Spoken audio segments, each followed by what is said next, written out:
Assalamualaikum warahmatullahi wabarakatuh. Puji syukur alhamdulillah kehadirat Allah Subhanahu wa taala. Pada pagi hari ini saya alhamdulillah masih diberi kesehatan oleh Allah Subhanahu wa taala. Sholawat serta salam tetap tercurahkan kepada junjungan kita Nabi besar Muhammad sallallahu alaihi wasallam.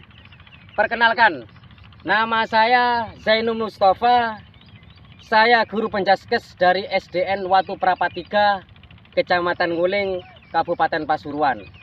Saya adalah calon guru penggerak Angkatan 4 Kabupaten Pasuruan. Lahirkan profil pelajar Pancasila, belajar, bergerak, berbagi untuk negeri, kita menjalin kolaborasi. Belajar, bergerak, berbagi untuk negeri, demi bakti pada Ibu Pertiwi. Belajar, bergerak, berbagi untuk negeri, kita menjalin kolaborasi. Belajar, bergerak, berbagi untuk negeri, demi bakti pada Ibu Pertiwi. Demi bakti pada Ibu Pertiwi.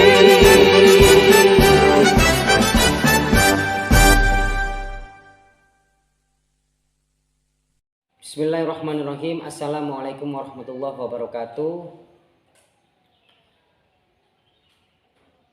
Saya adalah seorang calon guru penggerak di SDN Watu Prapat 3. Saya mempunyai ibu fasilitator yang jauh,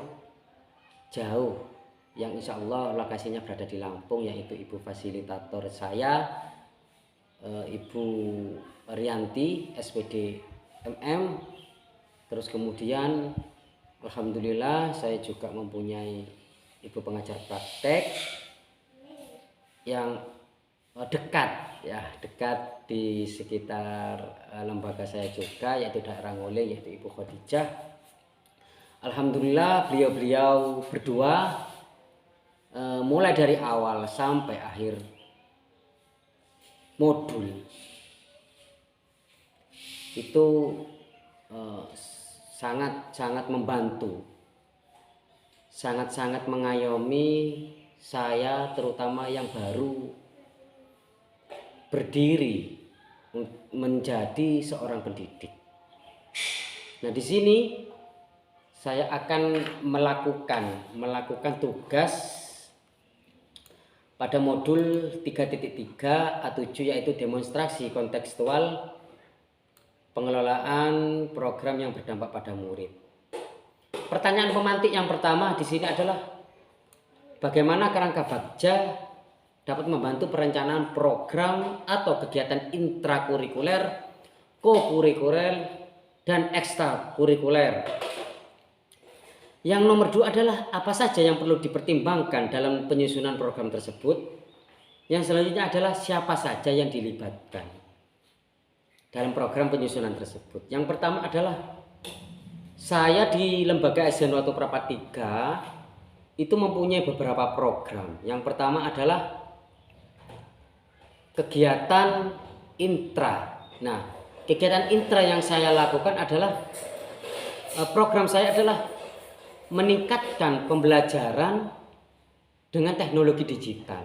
Artinya di sini ketika pembelajaran yang saya lakukan di kelas ini, saya lebih mengaitkan dengan adanya sarpras teknologi digital. Karena memang dikatakan bahwa pembelajaran pada abad 21 itu lebih ke digital natif. Digital natif itu artinya anak-anak sekarang itu lihai dalam berselancar di dunia maya. Maka dari itu ketika seorang pendidik ini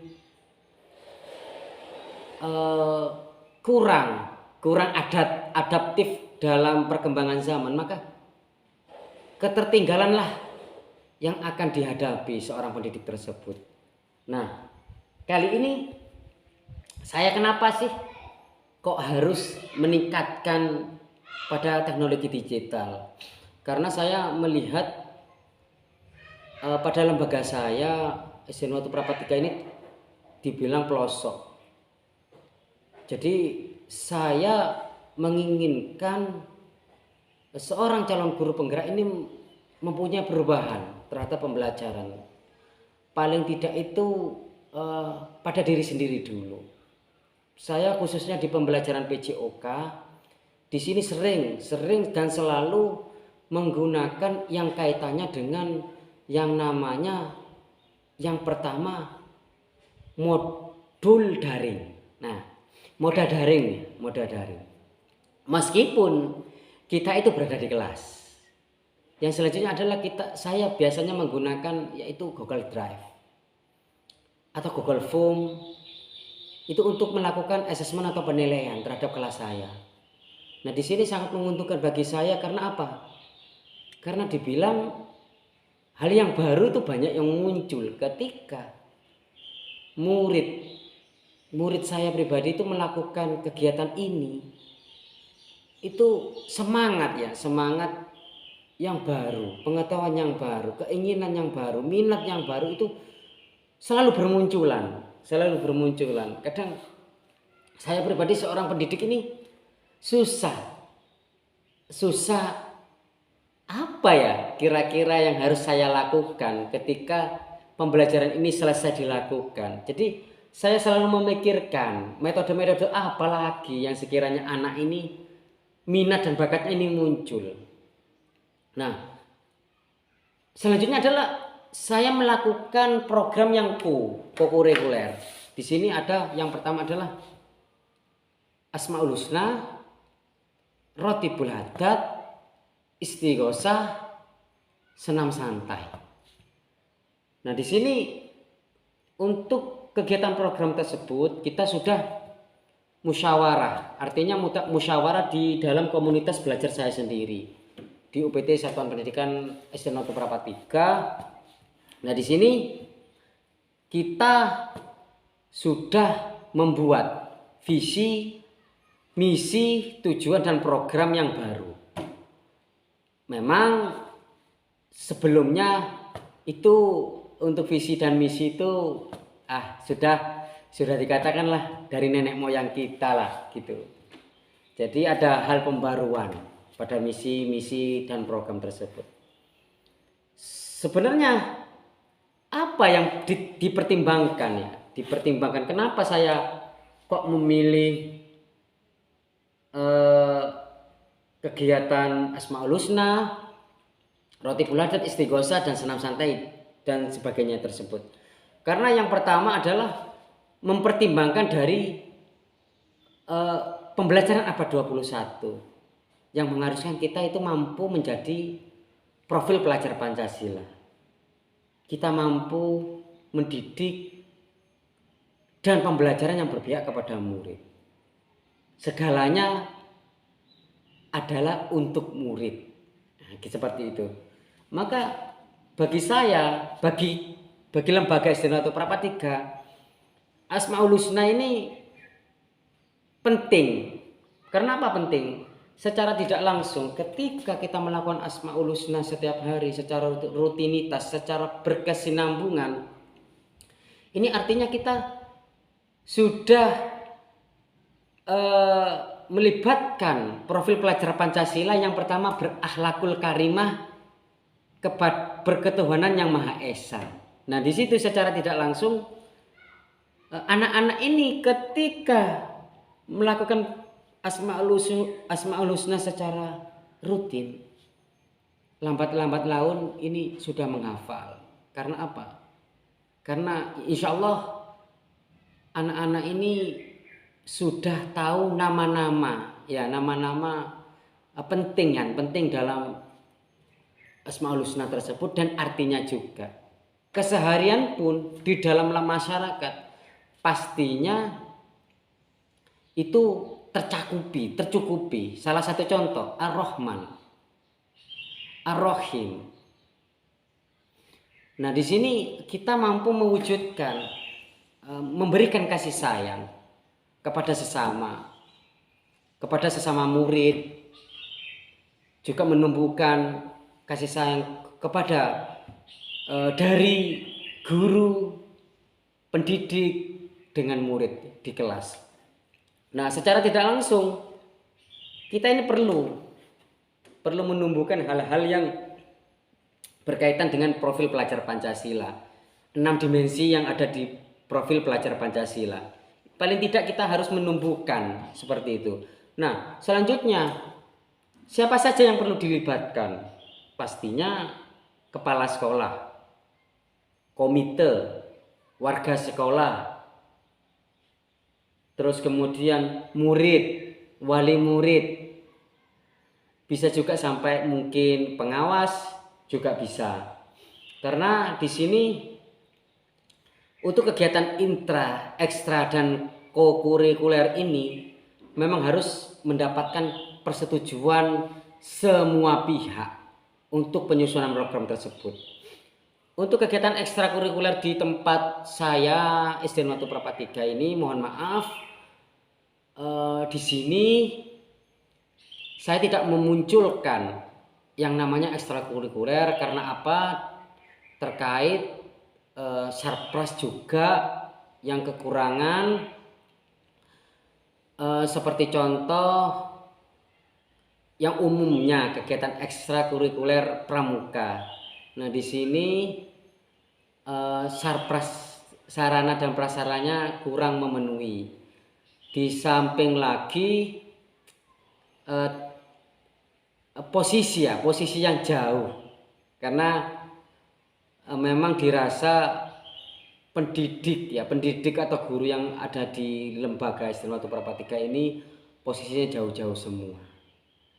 Nah, di sini tidak menutup kemungkinan untuk beberapa bulan kemudian kita akan memunculkan ekstra.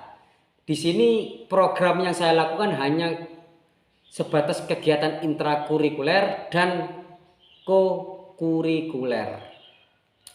Itu saja yang bisa saya sampaikan terhadap demonstrasi kontekstual.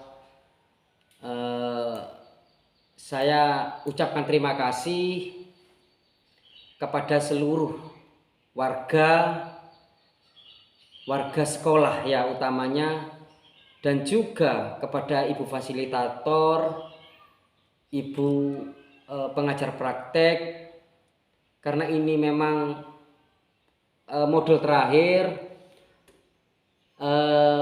Bagaimana saya mengucapkan terima kasih yang tiada terhingga. Karena apa?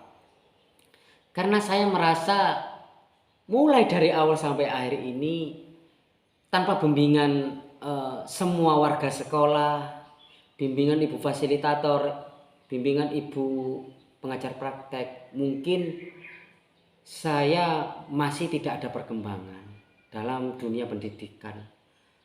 Di sini juga saya mempunyai impian yang mungkin terlalu tinggi, karena saya menginginkan pembelajaran yang ada di lembaga saya ini tidak ketertinggalan dari lembaga-lembaga yang terdapat di kota.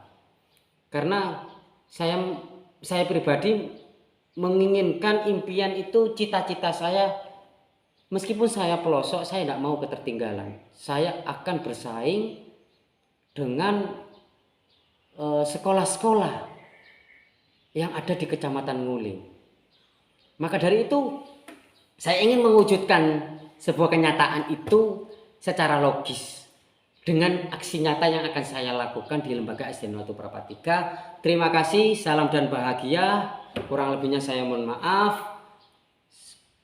Wabillahi taufiq wal hidayah, waridho wal inayah. Assalamualaikum warahmatullahi wabarakatuh.